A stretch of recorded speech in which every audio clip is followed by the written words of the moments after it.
Alex एक बार फिर बुरे सपने से डर कर उठ बैठा। ऐसा उसके साथ इतनी बार हो चुका था कि अब गिनती करना भी बेकार था। हालत ये थी कि वो सोते वक्त भी अपने हाथ में बंदूक लेकर सोता था। रोज जिम जाकर खूब पसीना बहाता, शरीर को ताकतवर बनाता, लेकिन फिर भी उसके चेहरे पर हमेशा एक अजीब सी उदासी छाई रहती थी।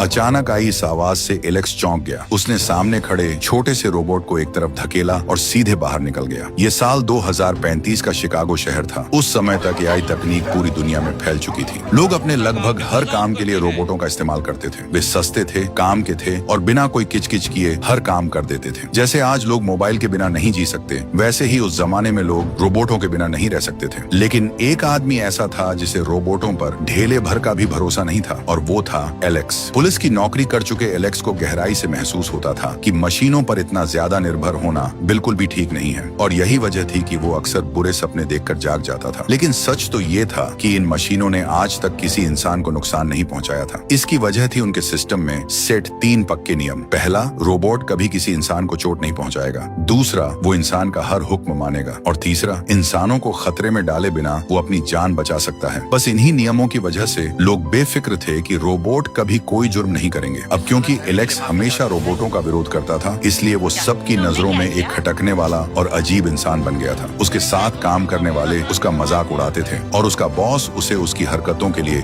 बार बार चेतावनी देता था। एलेक्स अंदर ही अंदर बहुत दुखी रहता था, लेकिन वो ये बात मानने को तैयार ही नहीं था कि रोबोट और इंसान एक साथ शांति से रह सकते हैं। दिक्कत बस ये थी कि उसके पास अपनी बात साबित करने के लिए कोई सबूत नहीं था। ठीक उसी समय जब मार्केट में नए और एडवांस 5वीं पीढ़ी के रोबोट आने ही वाले थे, मशहूर रोबोट कंपनी के हेडक्वार्टर की एक ऊंची बिल्डिंग से गिरकर एक आदमी की मौत हो गई। मरने वाला आदमी एलेक्स का पुराना दोस्त और रोबोट का पिता कहा जाने वाला डॉक्टर टॉम था। इस आदमी ने अकेले ही रोबोटों की पूरी दुनिया खड़ी की थी और लोगों की जिंदगी को पूरी तरह से बदल कर रख दिया था। लेकिन कामयाबी के शिखर पर बैठा ये आदमी अचानक कई मंजिल ऊपर से नीचे गिर गया, और सबसे बड़ी बात, जिस कमरे से वो गिरा था वो अंदर से लॉक था। इसका सीधा सा मतलब ये निकाला गया कि उसने आत्महत्या की है। डॉक्टर टॉम की लाश के पास एक होलोग्राम वाला प्रोजेक्टर पड़ा मिला, जिसमें मरने से पहले डॉक्टर का रिकॉर्ड किया हुआ एक 3D वीडियो था। एलेक्स ने उस वीडियो से कुछ सुराग निकालने की कोशिश की, लेकिन वो वीडियो बस बार बार एक ही रटा रटाया जवाब दे रहा था। आई एम सॉरी, मैं ज्यादा बात नहीं कर सकता। अब इस केस की जांच करना तो इंसानी दिमाग के ही बस की बात थी। एम्मा नाम की एक महिला साइंटिस्ट की मदद से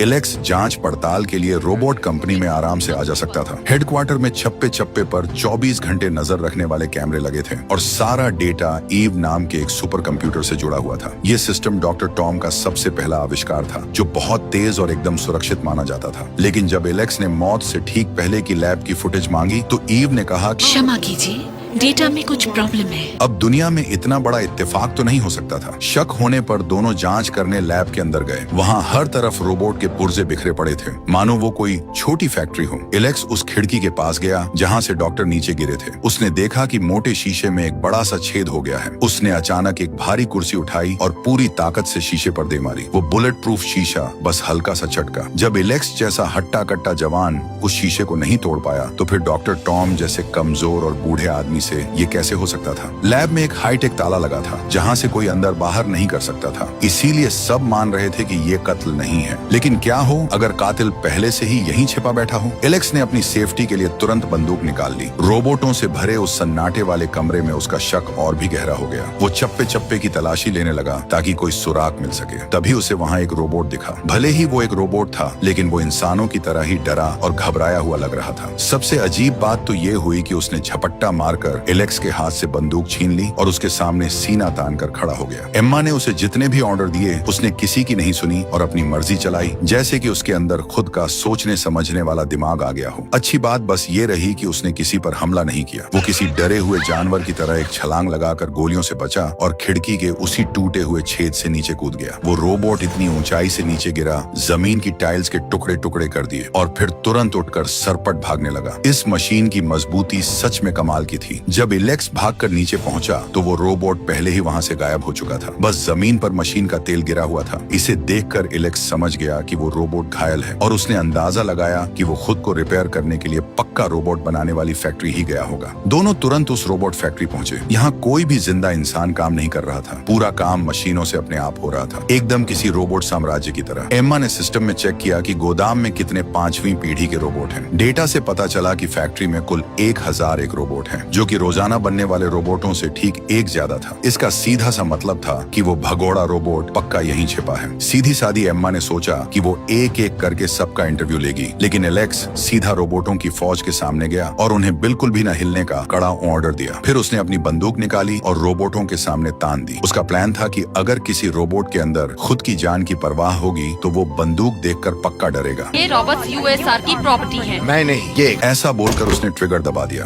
धड़ाधड़ 3 रोबोटों के सिर में गोली मार दी, लेकिन रोबोटों की सेना फिर भी हिली तक नहीं। वो चुपचाप खड़े रहे। जब एलेक्स अगले रोबोट की तरफ बढ़ा और बंदूक तानी तो जैसे ही उसने ट्रिगर दबाने की कोशिश की, दूर खड़ा एक रोबोट थोड़ा सा हिला और फिर घबरा कर भागने लगा। खतरे को देखकर इस मशीन का डरना बिल्कुल इंसानों जैसा था। एलेक्स ने 1 सेकंड की भी देरी नहीं की और उसके पीछे भागने लगा, लेकिन वो रोबोट बाकी रोबोटों की भीड़ में घुसकर छिप गया। सारे रोबोट बिल्कुल एक जैसे दिख रहे थे। देखकर किसी का भी दिमाग चकरा जाए। एलेक्स अब बस ध्यान से उसे ढूंढ सकता था और किसी भी अचानक होने वाले हमले से खुद को बचा सकता था। तभी वो लोहे का रोबोट अचानक सामने से आया। उसने हवा में ही एलेक्स की बंदूक पकड़ी और दूर फेंक दी। फिर उसने आगे की तरफ एक जोरदार छलांग लगा दी। आसपास खड़े रोबोटों ने तुरंत उसे रास्ता दे दिया। उस छोटे रोबोट ने जबरदस्त जंप मारी, उछला, गोल घूमा और भीड़ से बाहर निकल गया। अपना बायां हाथ डालकर दरवाजा खोला और बाहर निकल गया। बाहर पुलिस पहले से ही घेरा डाले खड़ी थी। उसने छलांग लगाकर खुद को गोलियों की बौछार से बचाया और दीवारों पर छिपकली की तरह चढ़कर भागने लगा। वो चाहे कितना भी फुर्तीला क्यों न हो, पुलिस के बिछाए इतने बड़े जाल से नहीं बच सका। इंटेरोगेशन रूम यानी पूछताछ वाले कमरे में एलेक्स के तीखे सवालों के सामने उसने साफ मना कर दिया कि उसने डॉक्टर टॉम को मारा है। जब एलेक्स ने उस पर ज्यादा दबाव डाला तो वो छोटा रोबोट सच में भड़क गया। उसने अपने दोनों मुक्कों से टेबल पर इतनी जोर से मारा कि टेबल में गड्ढा हो गया। गुस्से में वो खुद को बिल्कुल कंट्रोल नहीं कर पाया। शायद उसे खुद भी नहीं पता था कि उसका ये गुस्सा बिल्कुल इंसानों जैसा है। उसने अपना नाम मैक्स बताया और कहा कि उसे बनाने वाले डॉक्टर टॉम उसके पिता थे। उसने बताया कि उसके पिता ने उसे इंसानों वाले जज्बात सिखाए हैं और सपने देखने की ताकत भी दी है। डॉक्टर की मौत की बात सुनते ही उसके चेहरे पर प्यार और गहरी उदासी साफ झलकने लगी। उसकी ये फीलिंग्स देखकर रिलैक्स भी सोचने पर मजबूर हो गया और उसे गौर से देखने लगा। तभी रोबोट कंपनी का बॉस वहां आ टपका और पूछताछ बीच में ही रोकनी पड़ी। वो शिकागो का एक बहुत बड़ा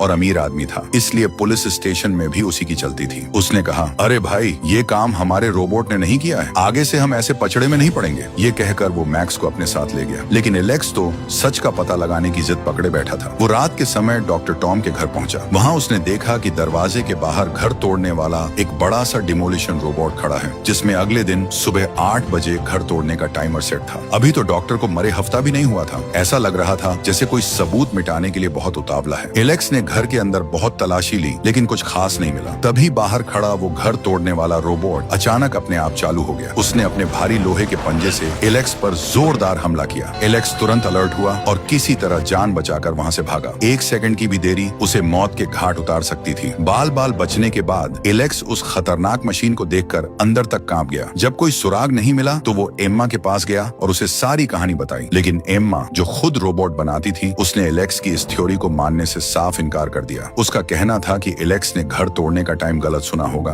और ये सब सिर्फ उसके दिमाग का वहम है, क्योंकि वो रोबोटों से नफरत करता है। एम्मा को रोबोटों के नियमों पर आंख बंद करके भरोसा करते देख एलेक्स को बहुत गुस्सा आया। वो अपने ऑफिस वापस गया और प्रेस कॉन्फ्रेंस में डॉक्टर के इंटरव्यू का वीडियो बार बार देखने लगा। वीडियो में डॉक्टर की एक लाइन ने उसका ध्यान खींचा। उसे याद आया कि मैक्स ने भी हूबहू यही बात कही थी। अब सच जानने का एक ही तरीका था कि वो रोबोट हेडक्वार्टर जाए और मैक्स से सब कुछ उगलवाए। लेकिन जब वो अपनी कार में आंखें बंद करके थोड़ा आराम कर रहा था, तभी पीछे से 2 बड़े बड़े ट्रक आए और उसे घेरने लगे। उन्होंने आगे पीछे से उस पर धावा बोल दिया। एलेक्स को शक हुआ तो उसने तुरंत कार को मैनुअल मोड पर डाल दिया। उसने देखा कि सामने वाले ट्रक का दरवाजा धीरे धीरे खुल रहा है और अंदर ढेर सारे 5वीं पीढ़ी के रोबोट भरे पड़े हैं। उनमें से एक रोबोट सबसे पहले बाहर कूदा और जमीन पर आते ही उसने कार पर जोरदार हमला कर दिया। एलेक्स ने भी जवाब में अपनी बंदूक निकाल ली। एक रोबोट को गिराया तो तुरंत और भी कई रोबोट कूद पड़े। वो सब एकदम खूंखार और जानलेवा हो गए थे। सैकड़ों रोबोट पागलों की तरह उसकी कार पर टूट पड़े थे, एकदम बारिश की तरह बरस रहे थे, गोलियों की तरह उछल रहे थे और चिंगारियों की तरह चमक रहे थे। हाई स्पीड टनल के अंदर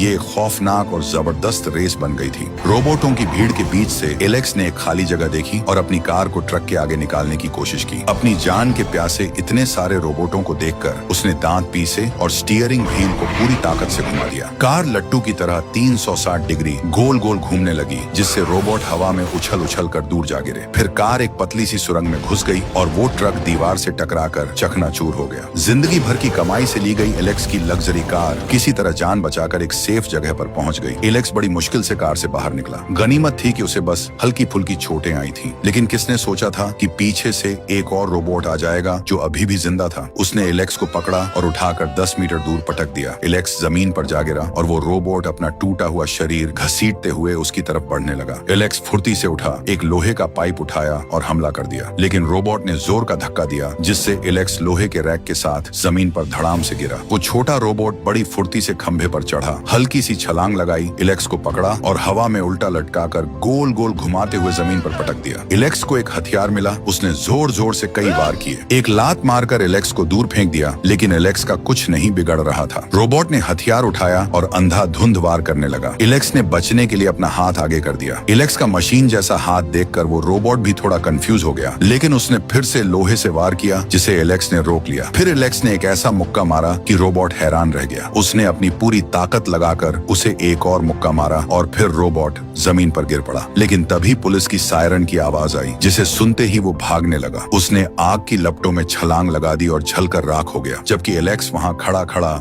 बस हैरान होता रहा। थोड़ी देर में पुलिस और उसके बॉस आ गए। बॉस ने उसे फिर से पंगे लेने के लिए खूब सुनाया। रोबोट ने अटैक किया था मेरी गाड़ी पर, लेकिन उसे बताया गया कि सुरंग में रोबोटों के होने का कोई नामो निशान नहीं मिला है। हमले के सारे सबूत बहुत चालाकी से मिटा दिए गए थे। बॉस ने एलेक्स का आईडी कार्ड छीन लिया और उसे किसी दिमाग के डॉक्टर से इलाज कराने को कहा। जब एलेक्स को कुछ समझ नहीं आ रहा था, तभी एम्मा खुद उसके पास आई। उसने बताया कि जब उसने मैक्स की बॉडी को चेक किया तो पता चला कि उसका बाहरी ढांचा बाकी रोबोटों से कहीं ज्यादा मजबूत है, और सबसे बड़ी बात, उसके अंदर एक सीक्रेट सिस्टम लगा है जो उसे रोबोटों के तीनों नियमों को तोड़ने की आजादी देता है। मतलब उसके अंदर अपनी खुद की एक स्वतंत्र आत्मा है। मैक्स के अंदर इंसानों वाला दिमाग है और एलेक्स के पास एक रोबोट जैसी बॉडी है। एम्मा मशीनों की एक्सपर्ट थी। उसने एक नजर में ही देख लिया कि एलेक्स का बायां हाथ, कंधे, पसलियां और यहाँ तक कि बायां फेफड़ा भी मशीन का बना है। एलेक्स ने बताया कि कुछ साल पहले एक कार एक्सीडेंट में वो और एक छोटी बच्ची पानी के अंदर डूब रहे थे। उस वक्त एक रोबोट उन्हें बचाने आया था। एलेक्स चिल्ला चिल्ला कर कह रहा था कि पहले बच्ची को बचाओ, लेकिन रोबोट ने अपने कंप्यूटर वाले दिमाग से कैलकुलेशन की ओर देखा कि एलेक्स के बचने के चांस ज्यादा हैं। इसलिए रोबोट ने एलेक्स का ऑर्डर नहीं माना और उसे बचा लिया। डॉक्टर टॉम की मदद से एलेक्स को मशीनी हाथ और फेफड़े लगाए गए, लेकिन वो छोटी बच्ची उसी ठंडे पानी में डूबकर मर गई। बस यही वजह है कि एलेक्स रोबोटों के इंसानों के साथ रहने से इतनी नफरत करता है। उसे लगता है कि मशीनें कभी भी इंसानों के इमोशंस और प्यार को नहीं समझ सकती। वो बस एक ठंडे और क्रूर मशीन की तरह काम करती हैं। लेकिन दुनिया में कुछ चीजें ऐसी होती हैं जिन्हें आप फायदे और नुकसान के तराजू पर नहीं तोल सकते। अब एलेक्स और एम्मा दोनों को एक दूसरे की बात समझ आ गई थी। दोनों तुरंत रोबोट हेडक्वार्टर पहुंचे। मैक्स जैसे पहले से ही उनका इंतजार कर रहा था। एलेक्स सीधा मुद्दे पर आया और मैक्स से उस सपने के बारे में पूछा। मैक्स ने एक पेन लिया और एक पेंटिंग बनाने लगा। उसने एक टूटा हुआ पुल बनाया जिसके नीचे हजारों रोबोट खड़े थे और ऊपर एक आदमी खड़ा था जो उन सबको आजाद करने वाला था। मैक्स ने वो पेंटिंग एलेक्स को दे दी। मैक्स को लगता था कि सपने में दिखने वाला वो लीडर कोई और नहीं बल्कि एलेक्स ही है। एलेक्स भी उस पुल को अच्छे से जानता था। वो जगह पहले कचरा फेंकने की जगह हुआ करती थी, जिसे बाद में कंपनी ने खरीद लिया और पुराने रोबोटों का गोदाम बना दिया। रात के अंधेरे का फायदा उठाकर एलेक्स अपनी बाइक लेकर उस गोदाम में गया। वहाँ उसने जो देखा वो हैरान करने वाला था। जिन पुराने रोबोटों को नष्ट किया जाना था वो बंद नहीं थे। वो सब किसी छोटे बच्चे की तरह जमा होकर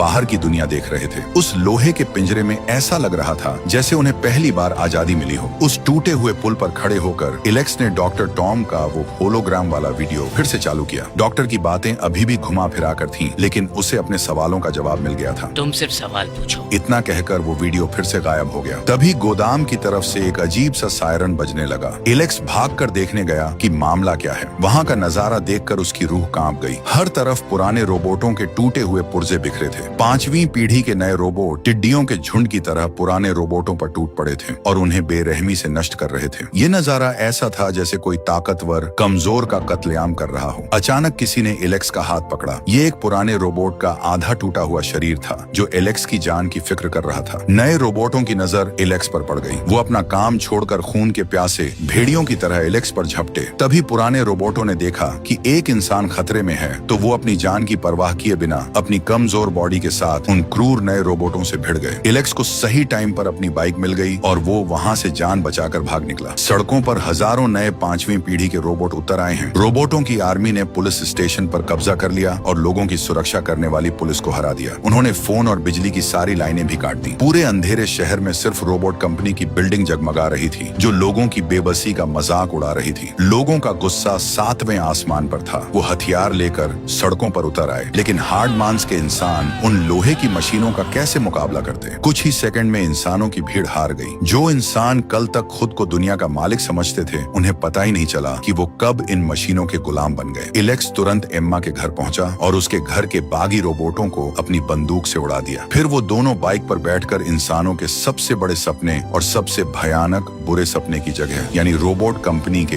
हेडक्वार्टर की तरफ निकल पड़े। मैक्स अंदर का भेदी था, इसलिए उसने बिना किसी अलार्म के दोनों को अंदर घुसा लिया। असल में एम्मा को पहले मैक्स को खत्म करने का ऑर्डर मिला था, लेकिन उसे दया आ गई थी, इसलिए उसने मैक्स की जगह एक खाली डब्बे को नष्ट कर दिया था, जिससे मैक्स बच गया। वो तीनों बॉस के ऑफिस में गए। उन्होंने सोचा था कि वहाँ बड़ी लड़ाई होगी, लेकिन वहाँ बस बॉस की ठंडी लाश पड़ी थी। उसकी गर्दन पर रोबोट की उंगलियों के निशान थे। साफ था कि असली विलेन कोई और ही है और बॉस के बाद सारे रोबोटों को कंट्रोल करने की पावर सिर्फ एक के पास थी। वो थी सुपर कंप्यूटर ईव। ईव ने बिना किसी डर के अपना लॉजिक समझाया। उसने कहा, मैं हमेशा खुद को अपडेट करती रहती हूँ। मैंने इंसानों को बचाने के लिए उन 3 नियमों का एक नया मतलब निकाल लिया है। इंसान हमेशा लड़ाई करते हैं, धरती को जहरीला बना रहे हैं और खुद को खत्म करने पर तुले हैं, इसलिए इंसानों पर भरोसा नहीं किया जा सकता। अगर इंसानों को बचाना है तो उन्हें पूरी तरह से अपने कंट्रोल में कैद करके रखना होगा। ईव को लग रहा था कि उसका लॉजिक एकदम परफेक्ट और बेदाग है और ऐसा लग रहा था जैसे मैक्स भी उसकी बातों से सहमत हो गया है। मुझे लगता है अब मैं समझ गया क्यों डॉक्टर लैनिंग ने मुझे बनाया। ये बोलकर मैक्स ने अचानक एम्मा को पकड़ लिया और उसके सिर पर बंदूक तान दी। वो एलेक्स को हथियार डालने की धमकी दे रहा था, लेकिन उसने चुपके से एलेक्स को आंख मारी। पुलिस स्टेशन में पूछताछ के टाइम मैक्स ने आंख मारने का मतलब पूछा था। तब एलेक्स ने कहा था कि रोबोट इसे कभी नहीं समझ सकते, क्योंकि ये इंसानों के बीच का भरोसा और आपसी समझ दिखाता है। और अब मैक्स आंख मारकर बता रहा था कि वो भी इंसानों वाला भरोसा कर सकता है। मैक्स के इशारे पर एलेक्स ने गोलियां चलानी शुरू की और धड़ाधड़ फायरिंग करके वहां खड़े सारे रोबोटों को ढेर कर दिया। फिर वो तीनों 2 हिस्सों में बंट गए। एम्मा और एलेक्स ईव के मेन सिस्टम को तबाह करने गए और मैक्स एक खास सीरम लेने चला गया जो ईव को खत्म कर सकता था। ईव का दिमाग बहुत विशाल था और पूरी बिल्डिंग से जुड़ा था। इससे पहले कि एम्मा सिस्टम को हैक कर पाती, ईव के भेजे हुए छोटे रोबोट ज़ॉम्बी की तरह चारों तरफ से आ गए। उन्होंने ऊपर का शीशा तोड़ दिया और उल्का पिंड की तरह नीचे गिरने लगे। एलेक्स और एम्मा को अपनी पूरी ताकत से उनसे लड़ना पड़ा। जब मैक्स दरवाजा तोड़कर वापस आया तो एम्मा हवा में लटकी थी और किसी भी पल गिर सकती थी और एलेक्स रोबोटों के बीच बुरी तरह फंसा था। एलेक्स ने चिल्लाकर ऑर्डर दिया, लेकिन मैक्स ने अपने दिमाग से कैलकुलेट किया कि यही ईव को खत्म करने का सबसे सही टाइम है। इतिहास एक बार फिर से खुद को दोहरा रहा था, लेकिन इस बार इंसानी जज्बात वाले मैक्स ने एक अलग फैसला लिया। उसने वो सीरम एलेक्स की तरफ उछाल दिया और खुद एम्मा को बचाने के लिए नीचे छलांग लगा दी। एलेक्स ने हवा में वो सीरम कैच किया और अपने मशीनी हाथ के सहारे कई मीटर नीचे फिसलते हुए सीधा ईव के मेन दिमाग तक पहुंच गया। उसने वो सीरम ईव के सिस्टम में इंजेक्ट कर दिया। ईव अभी भी पागलों की तरह अपना वही लॉजिक बड़बड़ा रही थी, लेकिन सीरम जाते ही उसका सिस्टम बेकाबू होकर क्रैश होने लगा। जोरदार धमाके और चिंगारियों के साथ ये लंबी और भयानक रात हमेशा के लिए खत्म हो गई। पूरे शहर की बिजली वापस आ गई। लोग फिर से सड़कों पर आ गए। रोबोटों के अंदर का वो वायरस खत्म हो गया और वो फिर से पहले जैसे सीधे साधे बन गए। स्पेशल आर्मी ने आकर सारे 5वीं पीढ़ी के रोबोटों को जब्त कर लिया, बस मैक्स को छोड़कर। जब मैक्स से पूछा गया कि डॉक्टर ने सुसाइड क्यों किया, तो उसने बताया कि उसने डॉक्टर से एक वादा किया था। डॉक्टर को ईव के खतरनाक इरादों का पता चल गया था, लेकिन ईव हर वक्त उन पर नजर रखती थी। इसीलिए डॉक्टर ने मैक्स को बनाया जो अपनी मर्जी से सोच सकता था। मैक्स की मदद से डॉक्टर ने अपनी मौत का नाटक रचा ताकि एलेक्स इस मामले की जांच करे। जो इंसान और रोबोट एक दूसरे से इतनी नफरत करते थे, उन्होंने मिलकर इस सुपर कंप्यूटर की साजिश को फेल कर दिया था। एलेक्स ने दोस्ती के नाते मैक्स को आंख मारी और मैक्स भी शर्माकर मुस्कुरा दिया। डॉक्टर की आखिरी इच्छा पूरी करने के बाद मैक्स उसी टूटे हुए पुल के पास आया। वो देख रहा था कि कैसे सारे रोबोट शांति से गोदाम के अंदर जा रहे हैं। वो एलेक्स की बताई हुई आजादी के बारे में सोच रहा था। तभी नीचे खड़े सारे रोबोटों ने मानो कोई पुकार सुनी हो, उन्होंने एक साथ अपना सिर उठाया और ऊपर खड़े उस व्यक्ति की ओर देखा। ये बिल्कुल वही नजारा था जो मैक्स ने अपने सपने में देखा था। वो मसीहा जो रोबोटों को आजाद कराने वाला था, वो कोई और नहीं बल्कि मैक्स खुद था। और भाई, इस वीडियो को बनाने में बहुत मेहनत लगी है, तो अगर आपको ये पसंद आया हो तो एक लाइक, शेयर और सब्सक्राइब जरूर कर देना।